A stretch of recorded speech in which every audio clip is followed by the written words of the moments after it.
আসসালামু আলাইকুম। সম্মানিত দেশবাসী, আপনারা কি অবগত আছেন যে গত কালকে একজন মসজিদের খতিবকে জামাতের একটি দলীয় পেডে একটা নোটিশ পাঠানো হয়েছে। তো সেই নোটিশে উল্লেখ করা হয়েছে তার বক্তব্য প্রত্যাহারের জন্য, তার অসতর্কতামূলক বয়ান যেন আর খুতবায় না দেয়, সেজন্য তাকে সতর্ক করা হয়েছে। এখন কথা হলো, এই একই কাজ যদি বিএনপি থেকে করা হতো তাহলে দেশের কন্ডিশন কোন অবস্থা থাকতো, দেশের পরিস্থিতি কোন অবস্থায় থাকতো বলেন।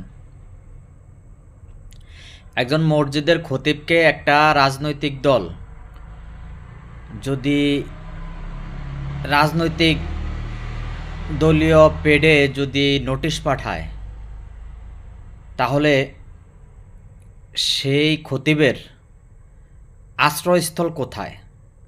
সে তার নিজের জ্ঞান থেকে, নিজের বুঝ থেকে যে বক্তব্য দিয়েছে তার অবস্থানে তিনি সঠিক। আপনারা যদি মনে করেন তিনি ভুল, তাহলে তাকে আইনিভাবে মোকাবেলা করেন। তিনি ধর্মীয় অবস্থান থেকেও সঠিক। আপনারা রোজা আর পূজা একই কাতারে এনে দাঁড় করিয়েছেন আপনারা জামাতিরা। তো ওই খতিব এই রোজা আর পূজা একই কাতারে থাকতে পারে না, একসাথে চলতে পারে না। ওই খতিব এমন ধরনের বক্তব্য দিয়েছেন, এই বক্তব্যের বিরোধিতা করে, এই বক্তব্যের কণ্ঠরোধ করার জন্য আপনারা ওই খতিবের বিরুদ্ধে নোটিশ পাঠিয়েছেন দলীয় পেডে। আপনাদের ধৃষ্টতা দেখে আমি অবাক হচ্ছি। আপনারা সুযোগ পেলে হাসিনাকে কয়েক গুণ ছাড়িয়ে যাবেন। হাসিনার স্বৈরাচারিতা আপনাদের কাছে তুচ্ছ, আপনাদের কাছে কিচ্ছু না। হাসিনা মাত্র